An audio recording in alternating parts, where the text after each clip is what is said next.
తిరిగిన తిరుపతి ఈ తిరుపతిని ఒక మోడల్ సిటీగా చేసే బాధ్యత నాది నాది నాదని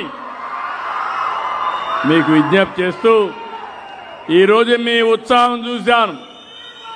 మీరు ఉత్సాహం చూస్తే జేజేలు పలుకుతున్నారంటే కేరింతలు కొడుతున్నారంటే అది చూసినప్పుడు నాకు ఒక ధైర్యం, మీరందరూ నాతో ఉన్నారు, కొండనైనా బద్దలు చేస్తాను.